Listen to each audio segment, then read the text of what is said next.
And we're live. What are we calling the show again? Down the Rabbit Hole. Down the Rabbit Hole with Foss and Cooley. Okay. Down the rabbit hole. So there's multiple dimensions. I think the title needs a bit of work. Just saying. What, Down the Rabbit Hole? You don't like it? I like it. Don't hate it. Yeah, it's one of those things where maybe it makes a lot of sense to me because I know what I mean when I call it that. But other people will be like, what the fuck? Does this guy like chase rabbits for fun on the weekend?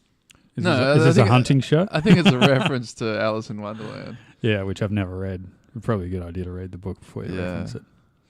Which in this day and age, especially in podcasts, it's kind of like a Matrix reference as well. Yeah. Well, that was more Getting the idea. red-pilled. That was more the idea. Have you taken the red pill, bro? No, I have not. Oh.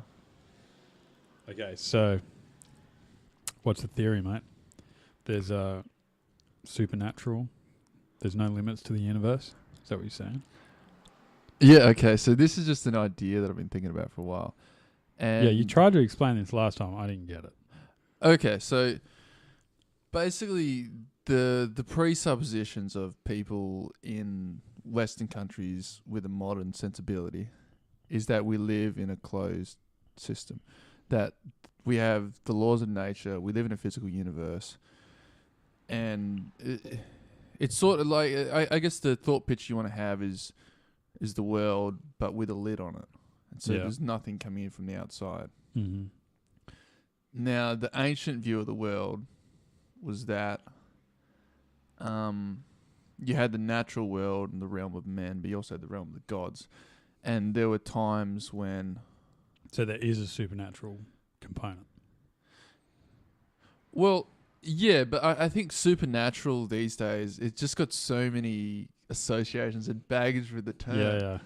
So let's just say... I just immediately get the South Park god. Like standing on a cloud with a I know, old so bearded there's dude all this baggage with a bunch around of just like the word prostitutes supernatural. around him. So let's just say you've got the natural world and the laws of nature, and then you've got something beyond or behind the cosmos and the physical world that we experience. It's hard because you try and picture it. Like you try and come up with something in your mind to explain I think it. that's like, a human tendency. Okay. Yeah. And like if you think about it, like why is one any more valid than the other? Because one you can prove like repeatedly with scientific experiments. Yeah, okay. But like one you can prove, but the other can you disprove it? No. Yeah, well that's no sane atheist makes the claim that they can disprove God. They just So it's an open question. Yeah, that's right. Yeah. Yeah. Anyone who's an atheist admits that it is possible that there is a God or whatever other claim so you want to make. It's possible. It's just highly unlikely. But possible. And so one of Peterson's arguments in the Sam Harris debates is that, and him and Harris actually have some common ground on this, is that the psychedelic experience, which sort of piggybacks on the back of the ancient history of shamanic rituals and altered states of consciousness, Peterson actually kind of claims that for an existence of the supernatural, because across all cultures throughout thousands of years of human history, people have accessed older states of consciousness. But when you say supernatural, do you mean something that exists, or is there like a supernatural world which exists in the let's just split it in two. Let's just split it in two. Something like that. Supernatural. So when we talk about natural world, it's just the word of cause and effect. Okay. Super is either above, beyond, outside behind that. Just outside of that conceptual schema. And but could you say that like the world of the Lord of the Rings is supernatural? Like it's obviously made up, but is that a parallel like that could be drawn? I see what you're saying. Well, it's a fictional universe, but are you saying, is there a correlation between the nature of reality in Lord of the Rings and something about our own universe? No, like the idea of supernatural that Peterson is trying to get across to me, seems like he's talking about this sort of meta-narrative that exists in the collective consciousness Yeah. of humans. And so it's not a physical thing that you can hold in your hands. It's not a physical reality, but it exists. No, it's in not the a physical collective reality, because just even that phrase, a physical reality, that's something that would be in within the natural, within the law of within nature. our sphere of influence. I'm trying to come to a explanation of it which sort of fits within with your pre-existing model of the world. within the natural world model. Yeah, and like to me, it's just a question, and I kind of look at it and think, well, just do a thought experiment. Either one is possible. Like, we could be living in either reality. And so I guess what I'm thinking about at the moment is, do we live in a world of... Well, obviously, we do live in a world of natural physical reality. We're subject to the laws of nature, the laws of decay. We all die. There's a life force. Like, we sort of live under the physical laws of the universe. That's a given. I guess what I'm exploring is that all there is, or is there something beyond the physical? And to me, it's a philosophical question. Mm. And so, and I don't think you can say because we can't physically touch it. And when people say things like, "Oh, God doesn't exist," even that phrase "exist," well, yeah, but I don't think anyone's saying God doesn't exist. I don't think you ever find Sam Harris saying... Some people do. Maybe he does. But his position would be that I don't think it's probable that God exists.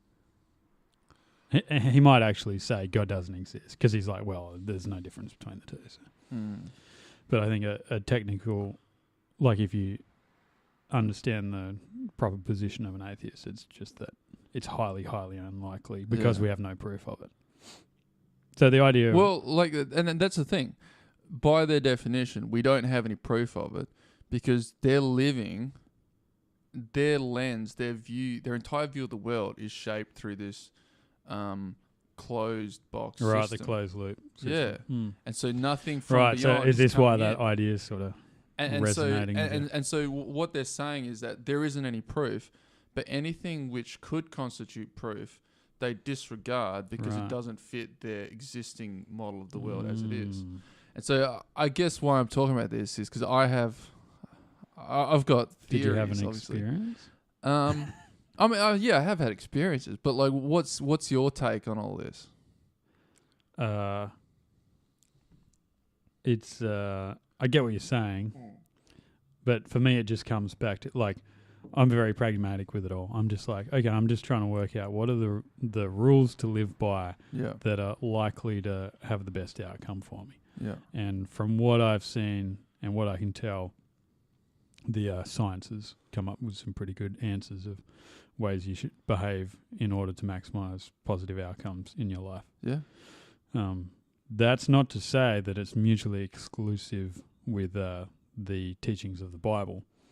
It's possible they're both saying the same thing, and it's possible there's multiple different ways to get to the positive outcome, whatever it will be. I sort of subscribe to Sam Harris's idea of like what to aim at, which is well-being, like maximizing well-being for him. So I find that argument pretty convincing. Oh, yeah. It is convincing, and that's because it's not his argument. Yeah, yeah. Like, it's the classic conception of good and evil, heaven and hell. Yeah, that's right. And this is what Peterson points out to him. Peterson says, you're talking about an archetypal reality that you're orienting yourself towards heaven and away from hell. If hell is the place of maximum suffering, and heaven is a state of being where well-being is maximized. And Harris is always like, no, I'm not doing that. But you listen to him and you're like, that is what you're doing. Yeah, but because he doesn't want his ideas to then be associated with the rest of ideas of religion. So he's basically like, we need a clean cut and we need to start thinking about this afresh under new labels and new language. Because if you talk about the traditional language of ethics and morals, which is intertwined with religion, you're going to get stuck with all the other ideas of religion, which he's very critical of many of the other ideas of religions. And that basically is because of his reading of the Bible, which is a literal reading. Like, he just takes word for word. And his reason for having a literal reading of the Bible is that some people do live by a literal reading of the Bible. And so, well, there have always been peasants. that is the blurb for this podcast. There have always been peasants. That's the title. And I think in, say, medieval Fucking times, peasants, man. it was obvious who the peasants were. Mm-hmm. Because they were just working on a farm and they didn't know. Just rooting sheep and yeah, they didn't know anything. And so now. they believed in a very literal, almost a childlike understanding of the world and God and our place in it. Now, the difference is we now have people who are very influential in political and very influential in the religious domain also. But their mentality and their understanding of the world, human relations, and the significance of religious texts is equivalent to that of a peasant. Yeah, so but that doesn't negate the deepness and the richness of the philosophical and religious tradition. Because some people don't understand it or understand it like a child, doesn't mean that there's nothing there. And so Harris is attacking them, and I'm like, well, and my sort of response to that is, well, some people aren't very smart, and so, like, yeah, but so you're giving authority to the book due to its. We can always just cut sections too. Okay. So, like, if you want to stop and have a beer or chuck a piss or whatever, doesn't matter. You just edit. So you can hit pause. You just chop it out later in editing. Oh, okay. Yeah. When you learn about this and you listen to like Harris's podcast and whatever podcast, you'll start to hear it. These like little sections where his voice starts on a weird tone or something. That's what happened. He spoke for 3 minutes and said a bunch of bullshit, so he just chopped it out later. Rogan never does that. No, and that may be one of the reasons why he's so successful, because it is raw. Well, it's the mark of authenticity. Yeah, that's right. Yeah, I think what Sam does. Peterson does that also. Yeah, I think what Sam does is he won't edit it, but editing is at the discretion of the guest. So basically, if you say something stupid that you don't like, you can just be like, we'll cut that. And like what I should do is have a notepad and a pen. This is what I've read. Okay. And yeah, if you say something and you like strike that, basically I'll go back and cut that. Yeah. Anyway, I forgot what we're talking about. So I guess we're talking about. Oh no, I remember. Can I go? Yeah, you go. So, if you're giving authority to the text based on its historical importance, but historically it was interpreted a different way to how it's interpreted in the contemporary world, shouldn't that authority be null and void? Because it's like, yeah, it was the same book, but up until 50 years ago, it was interpreted in a completely different way.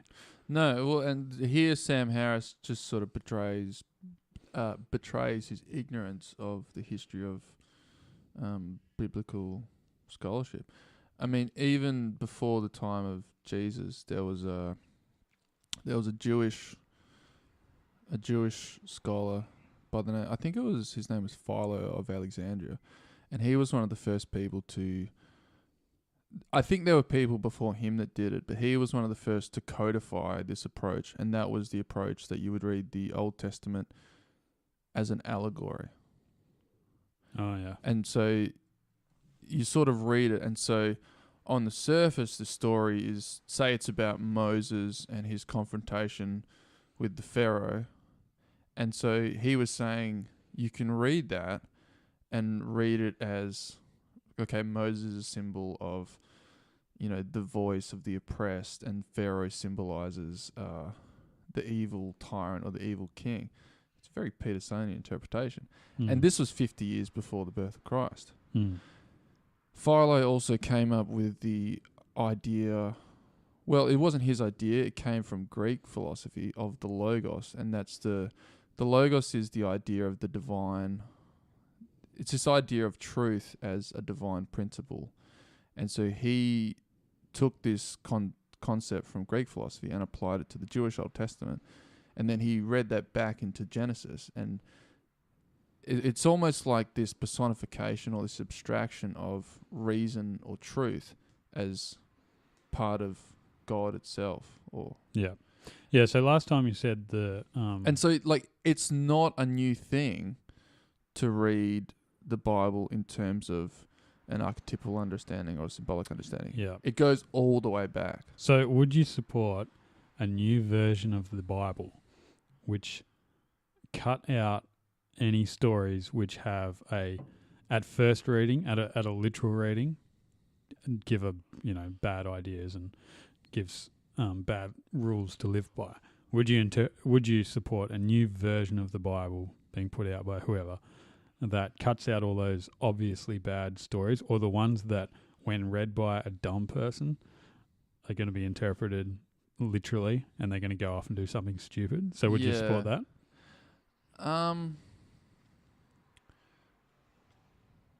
Maybe you need like a dumb person's version, and then like behind lock and key it's like, and this is for the intellectuals. Well, the X-rated Bible.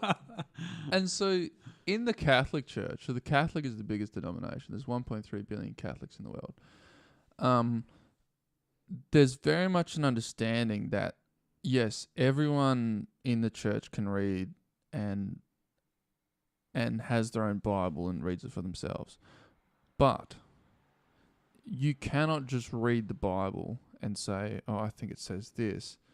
And you can, but you're not going to get very far because there is a definitive interpretation laid down over millennia by the church. The official interpretation. Yeah, there is an official interpretation.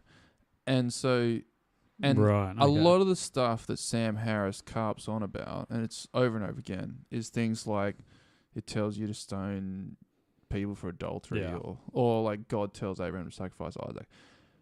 And so what historically the church has always done is you always read those Stone Age references in the light of the New Testament. And so you either view that as that was part...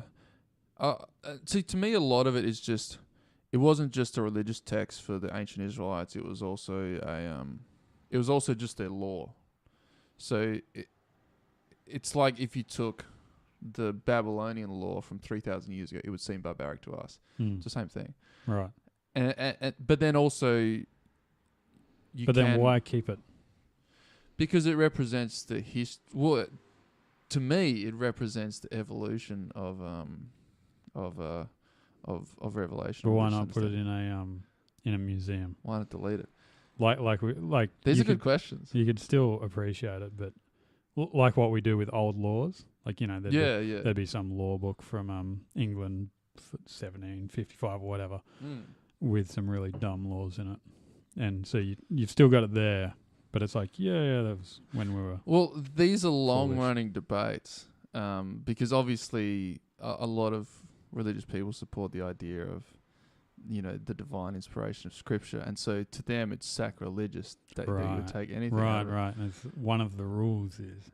Yeah, one of the rules is you can't take anything out. Yeah. And it's sounding very authoritarian, isn't it? Absolutely. And there's this enormous...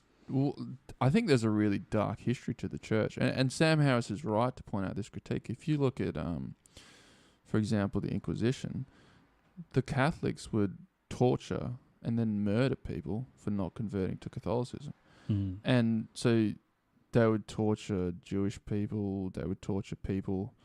Like, they would even torture people from other faiths. Like, they were still Christian, but they didn't adhere to everything in Catholicism. Is that what pagan means? Someone from a different faith? Yeah, that's an old word, yeah. Yeah. And if you look at things like the conquest of the Americas and how they would basically convert the Native American Indians at the point of a sword, and the history of the Crusades, like, it's a very bloody and dark history. Yeah. It seems pretty easy to criticize the institution of a church. Yeah. And it's probably worth separating that from the ideas of religion, because it's a pretty easy one to go after. They just fuck up in so many ways that are blatantly obvious, especially with the kiddie fiddling. Yeah. That's an interesting. Well, it's like it's horrible to start with, but also, and this is something I've noticed is that when a Catholic priest does it, then, and this is something you get fed by the media, then all of a sudden the entire institution of Catholicism is corrupt. Mm. When a primary school teacher does it, no one is then turning around and saying, "Oh, we shouldn't have teachers anymore." Mate, it sounds like a live export. Yeah, and so what happens is the entire institution gets demonized because of the actions of like some morally reprehensible but few. the problem is lately they've found evidence that the covering up has gone fair way up the chain. Yeah, like it's That's the despicable. problem. Yeah, And this is something that it's really interesting though, isn't it? Like yeah. as a what do you call it? Can't think of the word. Yeah, it's like when they finally work out and it comes out like why these priests behave that way sexually, like and why it's so common. It's it'd be really like terrible but interesting. Well, Phenomenon. That's the word I'm looking for. like, and this is I don't know, but this is my hypothesis. I think what's happened, and I think it's happened for hundreds of years, is that you've had older priests. You've basically had this culture of child abuse. And so priests would like sexually molest, 12, 13-year-old boys. Do you reckon it's as simple as because they're celibate? No, I don't think so. Celibate. Well, I think that's an aspect, but then those 12-year-old boys grow up to become priests, and their sexuality has been warped because they've been victimized. Yep. And they then become victimizers themselves. Yeah, if you look at it from a numbers perspective, it's like one person. It's like a breeding program. Yeah. It's like one person's going to sexually abuse 5 or 6 kids. And so now you've got 5 or 6 people in the next generation more likely to do it. And if they all molest 5 or 6 people, then they're all more likely to do it.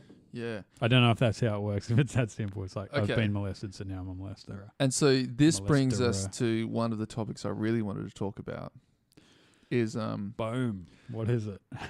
well, I think we're both sitting here and I think we have fairly typical or conservative views of morality.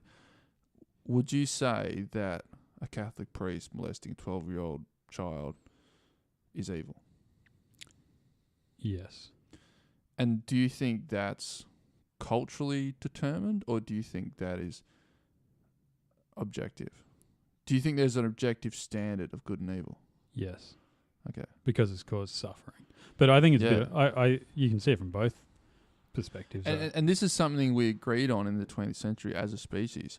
Because in the Nuremberg, do you know what the Nuremberg trials were? Yeah, roughly. But Yeah, so after World War II, and the Allies liberated Germany, and then as they were going through Germany,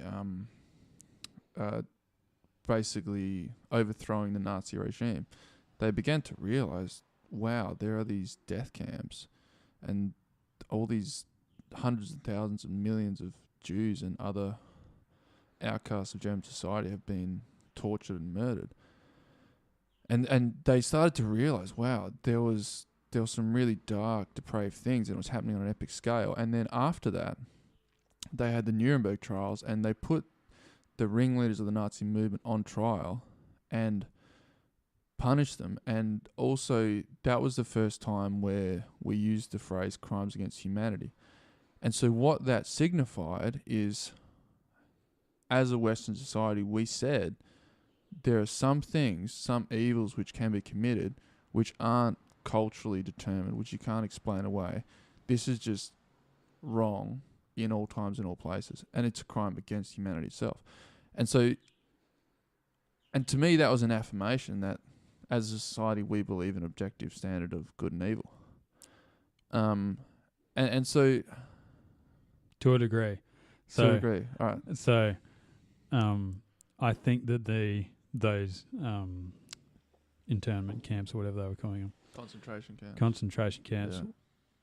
Yeah.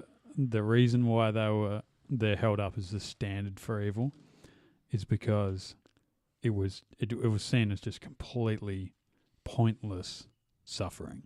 So they were just causing these people suffering because they just hated them. There are migration camps that exist in the world today, which not exactly comparable to a Holocaust camp, but not all that different. Like fairly terrible places. Yeah. Somewhat similar conditions. The difference is that it's got some geopolitical reasoning behind it. Mm. But obviously, so at that point in time, it was seen that the Germans had just crossed the line, and this just had no justification for doing this whatsoever. And so that got the big label of evil. And I think the label of evil should be moved back a fair way to include conditions that aren't as bad as that, but at least there's a baseline now. Yeah, it's like, okay, so. Everyone agrees that's fucked. Well, I think what the phrase and the underpinnings behind the when they made a declaration that this is a crime against humanity, I think what they were saying is this is an act of baseless evil, and it's on such a grand scale that it's not an act of individual evil, it's an act of evil collective. Against the spirit of humanity itself, so to speak. It's interesting that and in our time, that is held up as the standard of evil, like in what we were taught growing up. Yeah. Well, maybe not for you. Maybe it's different. Well, no, I agree, but I think if you just look at if you just follow the news and you look at, you can see examples of evil all around. If you're looking for it. Most people aren't looking for it because it just makes you uncomfortable. And what's in the media is pretty skewed. And I guess my question to you is, we've come to an agreement that there is an objective good and evil, and it's something beyond human culture and something beyond our own opinions. Like, where do we get that? Where do we get that sense from? Well, you can get it from different places. What's your understanding? I would say a lot of people get it through their religious teaching, sense of good and bad. Yeah, but what's your understanding? That it can be measured. That it's like you can measure the suffering in people by observing how they're behaving. You can see the suffering in them, and you can see the outcomes too. Like it's a very difficult thing to measure, but it can be measured enough that you can say one thing is worse than others. Pretty messy area, but I agree. But I think there's suffering and there is tragedy in the world, but I think there's a qualitative difference between the idea of suffering, which, I mean, let's do a thought experiment. Say you have a 3-year-old child and they get incurable cancer and they're dead, and it takes them 2 years to die, and you just watch them suffer and die for 2 years. That's a tragedy. But, like, say you have the same instance, but someone, either they were sick in the head or they hated you or something, so they poisoned your child, and your child spent 2 years in agony and then died. One is just senseless suffering, but the other is an act of evil. Evil, yeah. And so I'm right with Peterson on this, because he unpacks the stories in Genesis, and he basically lays out his, I guess, theology of good and evil is that evil begins when you put your own selfish, animalistic desires ahead of the good of the community. Yeah, well, evil is something that only a human could do. So in your example, the child dying from cancer, no one's committing any evil there. No. That's just nature taking its way. So the suffering would be worse in the other case because someone has committed an act of evil against you. It's personal. Yeah. It's a bit scary. And I guess my question to you, is like, where does that innate sense of, because I think all humans everywhere have this sense of justice, where if someone does something to you, that's right, yeah, like, okay, where does that come from? Okay, is that evolved or like? Yeah. Okay. I think we have. I don't know how you put it, but basically, like, we have this inbuilt coding which has a base level of of morality in it. And so this is developed evolutionarily over time, whatever, it's programmed into us. But the problem is that some of these evolutionary moral, say, codes that are programmed into us are wrong. They're bad. And there's examples of this that have been observed. So, for example, if you do an experiment on people who are giving, like giving to a needy person, if you put a single child in front of someone and ask them how much money can you give this kid, the family's dead and they need money to live, the people giving the money will give less and less money the more and more people that need the money. So if you put one kid in front of them, they'll give a certain amount. If you put two in front of them, they'll give less, and then they'll give less and less. And if it's 1,000 people, the amount of money they give diminishes. So that's and this is a constant across cultures. This is a moral sort of coding that's in us, that everyone seems to do this. It correlates across cultures, and it's wrong. That is not what, if we sat down and thought about it, that is not how we would want people to behave. Yeah. So I agree that there are sort of an evolutionary moral code to us, but yeah, but I think what you're saying is not that that's right. Well, there's a limit and there's a deficiency in our altruistic capacity. Yeah. But our ability to, just our sense that there are some actions which are wrong. Yeah, I'm not writing them all off. Yeah. Some are good, some are useful, but I think relying on the fact that it's an evolved morality, that whatever you call it, that's programmed into us, that is a dangerous thing to do, because if you're using that as your authority on it, well, there's plenty of things that supports which would not agree with our contemporary what's morality. your authority for morality then? Sam Harris.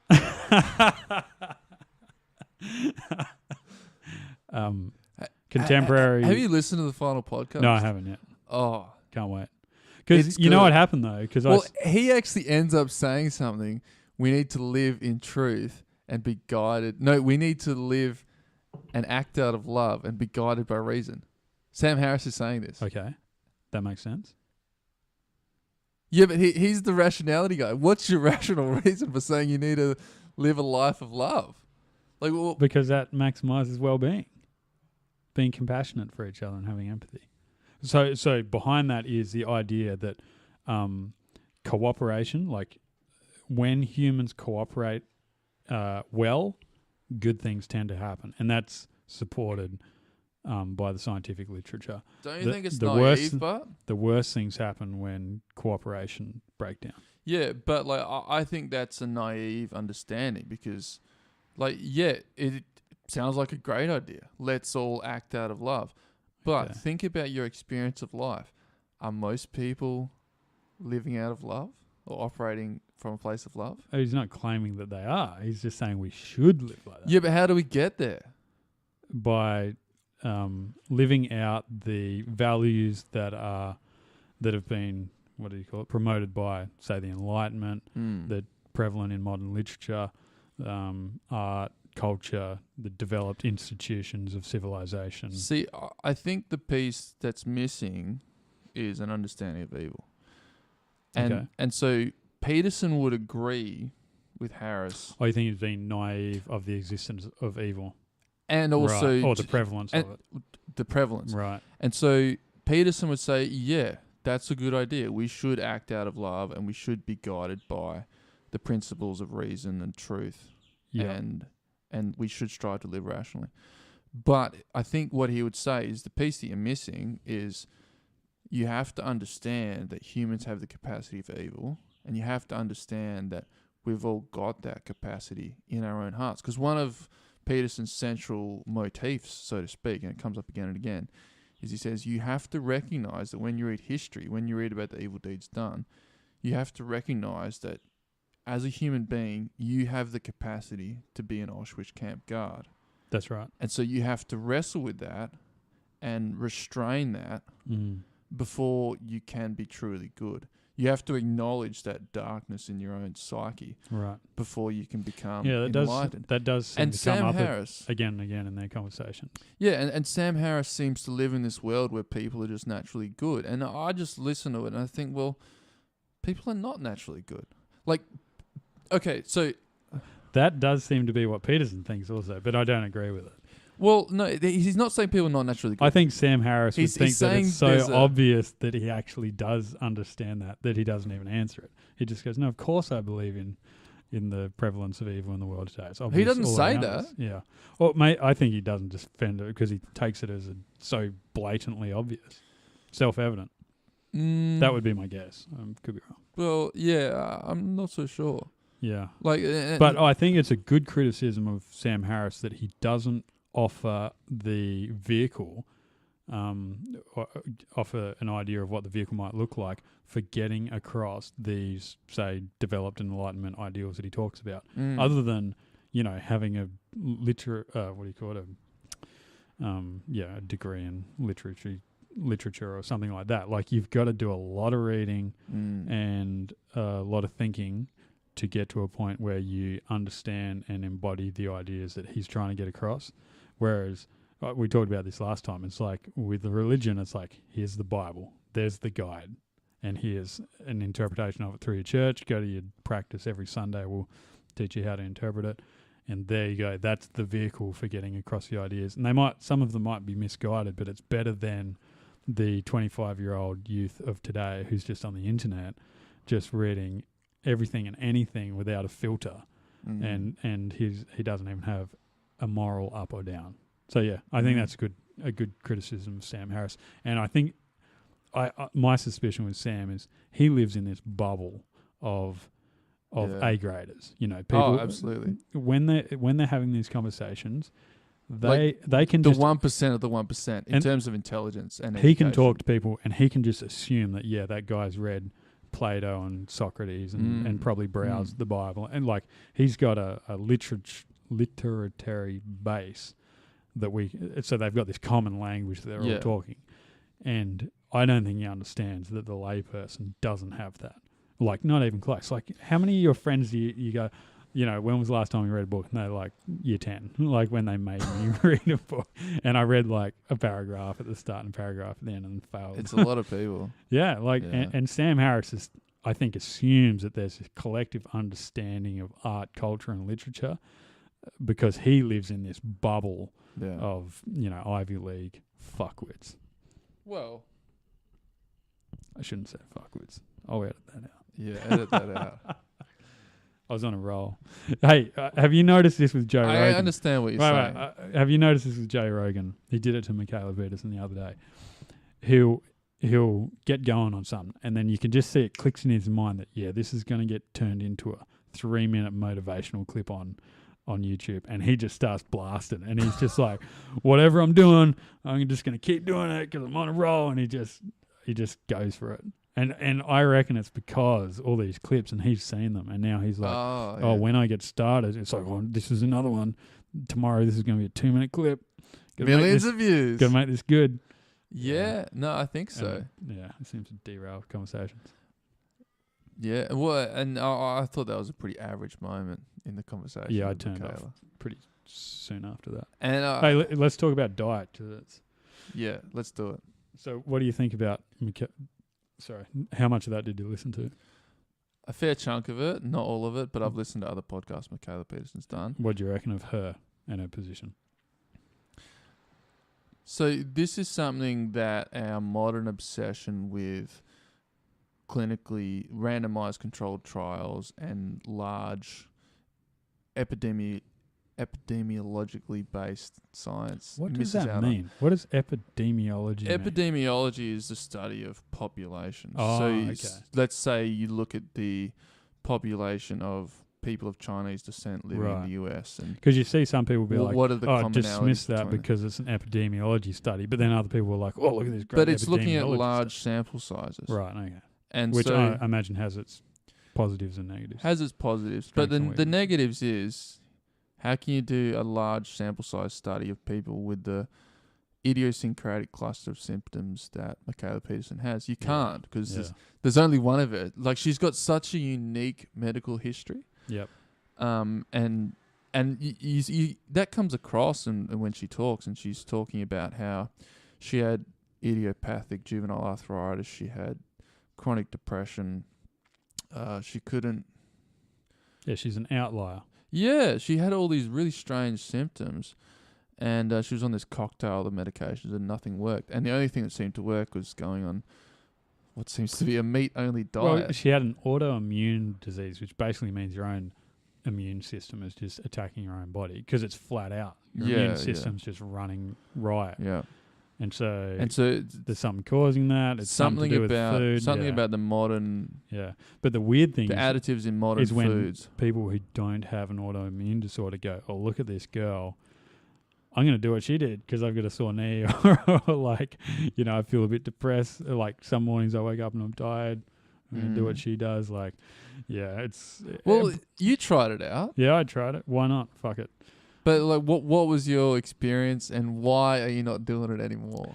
Nothing like what she reported. Yeah. I did it for 6 weeks, and in that 6 weeks period, I did not experience any like down periods. When every now and then you have a period of 2 or 3 days where you're feeling shit. Didn't have that. Not one. No, not at all. Which is noticeable for me. Like for me, it's fairly sort of once every month or 6 weeks or something. Just call me. I'm here for you, man. I call you all the time, and that's probably why I get fucking depressed. Yeah, right. My sad life. Anyway, so I did notice that went away, and I have these like red rashes on my body. They went away. But the thing with the diet is it's an extreme elimination diet. You're starting at the blank slate of diets, and so it's like a lot of people probably have a sensitivity to some type of food, and because of the modern diet, like you're eating shit that's from the other side of the world all the time, like stuff that was not in the environment that your ancestors grew up in. Yeah. And so people are just exposed to more foods that are alien to what they were built to handle. And so it's not very unusual that people are running into things that they have sensitivities for. And that makes a lot of sense. And I actually haven't heard it explained like that. Right. And so when you do a elimination diet, like you start at the, with meat, it's like there's probably something in my diet of, say, 200 foods that I eat regularly. There's something in there that's causing me. So I just get these red rashes on my face and I shit like a pigeon. And anyway, so going back to meat, sorted that out. I was sweet. And then the idea is you're supposed to do a proper elimination diet where you slowly introduce things. And that is really, really hard to do. Sounds simple in practice. It's like, it's extremely tedious. Like, what I've started doing lately is just meat and potatoes or Okay. meat and veggies. Yeah. And so for lunch today, Yeah, you can't go wrong there. like I had 2 steaks and a pile of green beans. Yep. And I just feel like it's hard to go wrong. And in terms of I agree. my ancestral eating pattern, it's pretty close to the money. Yeah, that's right. Yeah. Like, because I've talked to my chances are it's pretty similar. Well, I've talked to my dad, and I said, like, what did lunch look like? What did dinner look like? Yeah. And he said, well, you pretty much always had a hot lunch unless you were out for the day. But like most meals were meat and 3 veg. Yep. And you Same might with have my some family. toast in the morning. Mm. But I think that's pretty close to the pattern of what people from Northern Europe ate. It was meat and vegetables and potatoes and traditional breads and milk. Mm-hmm. When you walk into a supermarket, it's a great visualization of how fucking weird the modern diet is. Because if that's your shopping list, what you're talking about, you walk into the meat and veggie section and then you turn around and look at the other 80% of the shop and it doesn't fit. Like it's not in there. And that is a good analogy for the modern day diet. It's like most people do eat a bit of fruit and veg fairly regularly, but they also eat all this other crap. Well, and I think this is the highly processed. This is the dark side dog shit of 21st century Do you have any more beers in the fridge? Yeah, crack another one. Can we hit pause? I'll just cut it out later. Okay. All right, I'll just keep talking because you can still hear me. So I think this is the dark side of our 21st century capitalist system of abundance. So we live in this consumeristic, just use the lighter. Like we have this bonanza of goods available in the supermarket,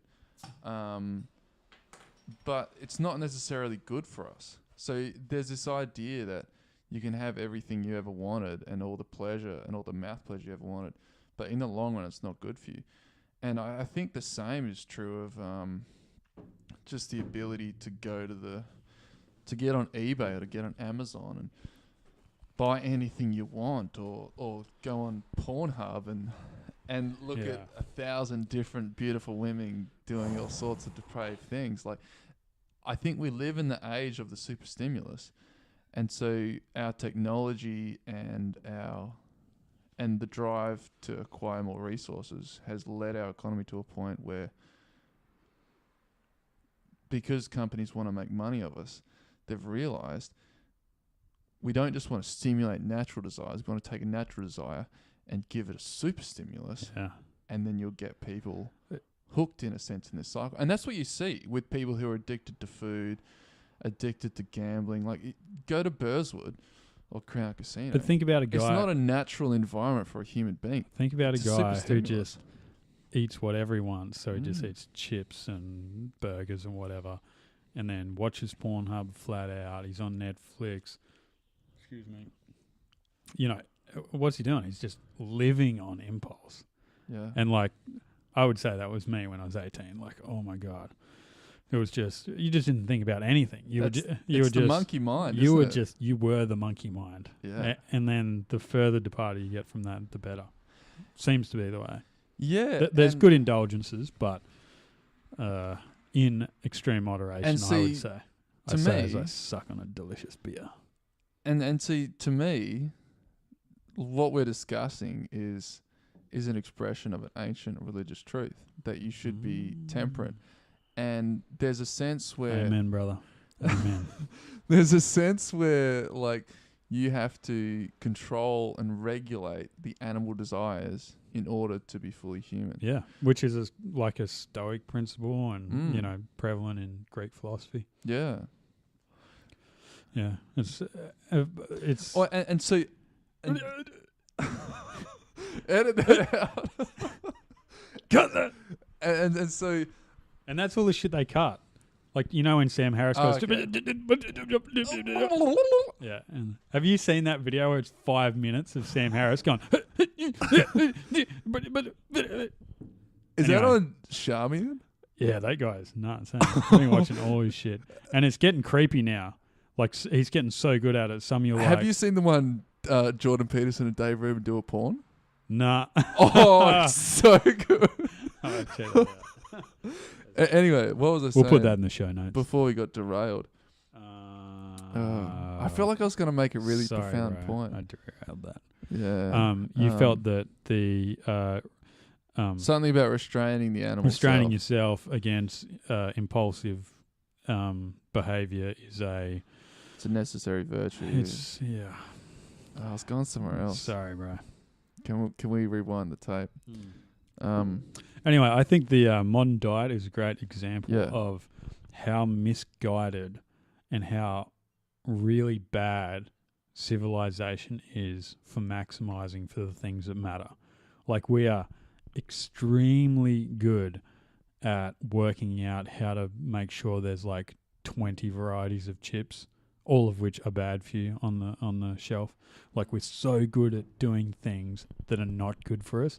If all we did was go, okay, everyone, like, yeah, if we directed our efforts better, so if everyone disagreed, let's do well-being instead of impulsive pleasure, the world could just be this heaven. And this is, I think, Sam Harris's... Yeah, but it's hard. Sam Harris's view. And I think anyone that's tried to change themselves or tried to eat a clean diet or tried to give up something that is a bad habit of theirs, they can they can confirm the fact that trying to change yourself and trying to change ingrained habits and Extremely difficult. yeah, and I in a sense trying to tame the animal instincts is not an easy thing. But don't you think that now there is developing a something's available to us now to help us do that? Like 20, 30 years ago, I don't know, wasn't alive, but or longer ago than that. I suppose there's religion, isn't there? Fuck. But yeah, I hear what you're saying, but I do feel like with all these modern podcasts and stuff that's coming out, that there is this world that you can live in, which really encourages you to do, all these things, resist impulsive pleasures and whatnot. I think there is a sort of modernized version of it developing now. I reckon it's pretty exciting. Yeah. But yeah, it's hard. It's there's almost it's too a battle. much information with all these podcasts. Oh yeah. Because like, if you were to take it to the extreme, then you'd be on Tim Ferriss and maximizing productivity, but you'd also be taking cold showers, and you'd be lifting heavy weights 3 to 4 times a week. Me the shits. You'd be like, what's that? taking psychedelic Dr. Rhonda journeys.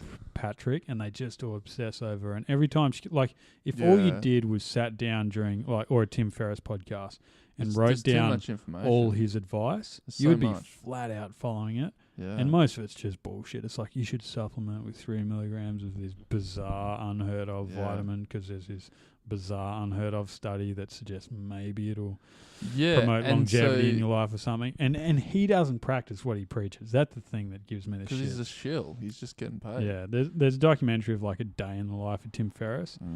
He does the main things, like he meditates and whatnot, but he doesn't do 98% of the shit that he promotes. Yeah, and I think this is one of the challenges of the information age, because I think Definitely. there's a sense where saturation. we're both children of the internet age. Yeah. And so when I was we might be the last ones with a filter. Yeah, like when I was say 10 years old, I remember. Do you remember Microsoft Encarta? No. Well, it was an online it was a set of 7 CDs, and it was an encyclopedia of the world. It was like it was like the Encyclopedia Britannica, but it was online. It was on CD. Oh, but you'd have these videos and stuff, and you could look up any topic, like and there'd be Civilization an encyclopedia in entry. a CD. It was like a really primitive form of Wikipedia. But I used to love that. I was like, I could learn anything on Encarta. And then the internet started to come about, and then I went to university. And now we're living in an age where you can look at Wikipedia, you can Google search for academic articles, you can it's all there. Look up anything on YouTube, you can find so much information.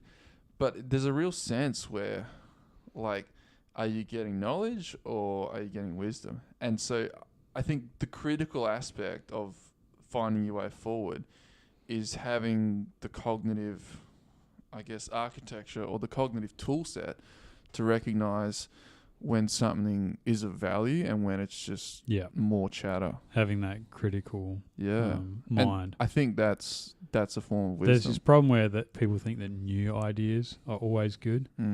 Bad ideas are always... old ideas are always bad. Or the opposite. There's other people who think at the other end of the spectrum, only old ideas are good. They're real conservative. New ideas are bad. The truth is somewhere in the middle. But if you get into this world on the internet, this information world, and everything new, every new idea, you're just like, oh wow, it's new. That must be right. You're going to be in trouble, and that's where the whole history of literature comes in. Yeah. So, Deadliana. Yeah. So I think we've covered a few different topics. I actually feel this has been a more balanced conversation than the last one. Better. Yeah. Heaps better. So let's talk about conversation. I'd like to talk about that. Okay. So I've got this idea. Let's get meta. Yeah. Well, because when you're watching Peterson, just for you people listening at home, Patrick has his shirt off right now, so I don't know what that's about. I'm getting there. I'm just warming up. Yeah, when you're watching Peterson, Harris, Dave Rubin, whatever, intellectual dark web type guys. I prefer the term intellectual deep web. Intellectual. Because the dark web has some negative connotations. Anyway, continue. Yeah. I love the IDW. I'm all about it. Do it. Yeah, that's good. Love it. So do I. It's good. But the only Changed my life. the constant between all those guys, they're all really politically diverse and their beliefs are all really, really different. The constant is their ability to have a civil conversation with one another. So they can sit down with someone Yeah, but why? Because they've got the principles of a positive the principles of how to conduct a civil conversation ingrained in them. But why? And so here's my hypothesis. The reason why they have those principles and can have civilized conversations is because they recognize that the truth and the quest for truth and the dialogue which produces truth is bigger than your ego, is bigger than my ego. Exactly. And so let's leave that aside and we can work together and find that truth together. And that's bigger than me, that's bigger than you, and that's bigger than our respective tribes. Exactly. And that's their ideal, which they're striving towards. That is the basis of a good conversation. Yeah. If we're having a conversation and we're both just trying to win the conversation, it's going to be a terrible conversation. But if we're both working together towards trying to find the truth, it's going to be a good conversation. And that's what defines these conversations that you watch these guys having. Every now and then they deviate from it. You know, you see the ego start to creep in and they get a bit defensive and someone throws in a jab of like, you know, a personal comment or something. But like at the same time, like you do see it come in and sometimes it'll get heated, but they never let it get to the point where they're not friends at the end. That's right. And so it gets heated. They get into it. Like, it starts to get a bit contested, but there's always a sense of fair play and there's always a sense... Yeah, this is Sam Harris's goodwill. Yeah, there's always a sense where... good faith. We're not going to necessarily attack each other. While we might get really heated and things might get like a bit out of hand, at the end of the day, we shake hands and we carry on with the spirit of the game. You're playing a game. It's an idea of sportsmanship, but in the intellectual arena. And a big part of that is I can attack your ideas as hard as I want. I can ridicule your ideas with what, you know, the strongest point I've got, but I'm not going to ridicule you. And the problem is that you have to be able to separate your ideas from who you are as well. Yeah. So when I start criticizing your ideas, you've got to be able to say, he's not criticizing me, he's criticizing the idea. Yeah, and so both parties need to be pretty mature to be able to do that. In a metaphorical sense, that's the trial by fire. Okay. And so when you burn something, when you purify something with fire, all that's left is what's immutable. Yeah. So all that's left is gold. All the dead wood falls off. Yeah, and that's a metaphor Peterson talks up over and over again. And so there's a sense where in this search for truth, in this battle of ideas, all the dead wood, all the dross is going to get burned away and you're left with the truth. Yeah, I think they're both on the path to truth. They've got that shared ideal, but I think Peterson's definitely a lot better at... so, you know, what he thinks of as truth and what Sam Harris thinks is... Sorry, I should say what Peterson thinks is the truth and what Sam Harris thinks is the truth might differ, but I think Peterson's a lot better at getting his truth across to his audience because he uses narrative and stories, and all humans think in narrative and stories. That's how we understand the world. Sam Harris, he has really good analogies, and his analogies are always a story. It's always like, okay, let's do this thought experiment, and he'll lay out some scenario. That's a story. Yeah. But they're a little bit clinical and cold-hearted, whereas Peterson's using these stories that we all understand from our childhood, like Pinocchio and The Lion King or whatever. And that's why Peterson just rings true to everyone. Yeah, and I think part of that is like looking at Peterson's like background as a clinical psychologist, and you sort of deal with all the darkest, most tragic you know, yeah. He would have heard the some horrendous Shakespearean drama of Yeah. the the modern American life and the alcoholism and the heartbreak and the divorce and he's had to go through that and talk through that with people. And so I think there's a real authenticity, and when Peterson speaks, there's this real gravitas, and I get this sense that he's suffered and he understands stuff. suffering. Right. And Yeah. despite all the suffering, and you can kind of see it on his face. Oh, yeah. Oh, he's cried in interviews before. Yeah, and about so The suffering of. and you can people kind of doesn't even know. see that he's affected by the suffering of the world. Oh, yeah. It's not a thought experiment for him. And look at his story. Like him and his daughter. Like It's Michaela's story is just horrendous. Like the suffering that she went through. and you look at it and you think it could have very easily gone another way. She Oh, could yeah. have committed suicide at 21, Yeah. and no one would have blamed her. And Peterson's what do you call it? When you've got repetitive depression. yeah, he's a chronic depressive. Yeah. And so, like, that sense of pathos and, Don't you think- and Greek tragedy, it really rings true. I know it's twisted, but it couldn't happen to a better bloke. Like, where would we be if he hadn't, shouldered the burden of the challenges that he's been faced with? Maybe we wouldn't have Peterson. And this is the Yeah, but interesting there's plenty of people with tragic lives who never have who don't anything to stand show up for to it. But maybe that's the crucible that forged the Peterson that we've got now. And this is an interesting thing with that's Peterson. the trial by fire. Yeah. And when he's talking about suffering, it's interesting because if you read, like, my understanding of suffering was always suffering is bad, always bad. And that, I know it's obviously not true, but that was the story that I got. But when you talk to Peterson, he a massive part of his story is that quite often, like even in the worst suffering, there can be a shining light coming out of the other end of it, and that no good life is free of suffering, that it's almost necessary. Like if you don't have suffering in your life, chances are you're just going to live this life of hedonistic pleasure and die a fucking horrible death. Yeah, and I think that's one of the most ancient truths of religion. Yeah. Like, I think, was it the Buddha? I don't quite remember what he says, but it's something that the Buddha says where existence itself and desire itself and human life is intrinsically, it's suffering all the way down. And he lays out, this is the path to escape this life of misery and suffering. Yeah. And Christianity has the same concept. In Christianity, there's this idea that we're all suffering because we all have this intrinsically diseased, broken part of ourselves, which And you live in a state of decay. and you live in a state of nature, and you live with the knowledge that one day you'll die and everything will come to naught.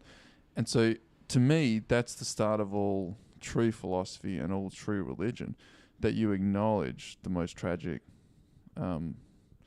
aspects of existence and suffering. It's funny because it's the same story with atheists. Yeah. They agree with it as well. Yeah. The second you can embrace the state of entropy in the universe and forge on despite it, and live a good life regardless of that fact, that's the path to a good life. But the interesting thing is, if you read that interpretation that life is suffering from a naive perspective, you just think, oh, that's terrible. Like, what a horrendous message that life is only suffering.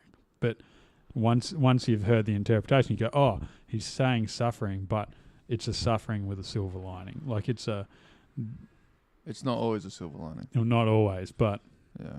it's necessary, and the good out of life comes through bearing the suffering. Yeah. Right. Should we end it on that note? I think we've done pretty well today. Oh, it's a pretty dark note to end on. Okay. You want to cheer things up? Yeah. Oh, I guess. I guess. Yeah, that is pretty dark, isn't it? I'll cut that bit. No, don't cut it. Let's leave it all in there. Okay. But I You're think struggling here. I'm struggling a little bit. Show me the light, man. And so Peterson always makes this point, and like I sound like a Peterson disciple, and in a sense I am. But he always says the hero's journey, or the most heroic mode of existence is the voluntary embrace of suffering. And so there's this idea that you have to somehow voluntarily accept it, and that's the way to transcend it. Right. And to me, that's moral courage, to Mhm. realize that this is what life is and accept it. And once you've accepted it, then you can live authentically, and then you're being honest with yourself and with others, because you're not giving people false hope. And that's one of the dangers I see with Sam Harris when he says we should work towards well-being. I'm just thinking, like, you're not really acknowledging the depth and the weight of suffering and Of common people. yeah, and also just the depth of human despair and the reality of And human ability evil. to commit evil. And so yeah, and so to me, the religious expression and story is the most accurate portrayal of the human psyche and the human condition. I kind of see Sam Harris living in this wall. You know, you read these novels where there's the top tier of society and they live in this walled city and everything's clean and white and beautiful and fantastic. He lives in California. And yeah, and it's like he's written a moral perspective, which is really good for the people living in that in those circumstances. And then Peterson's kind of like, standing outside the walls with this shining light for the rest of us hedonistic sufferers of impulsive pleasures. That's a pretty compelling visual picture. And I think let's call it a wrap. Okay. Thanks Cool. very much. Thanks, Voss. That was good. Yeah, much better than the first time. Yeah, I wonder what the difference was.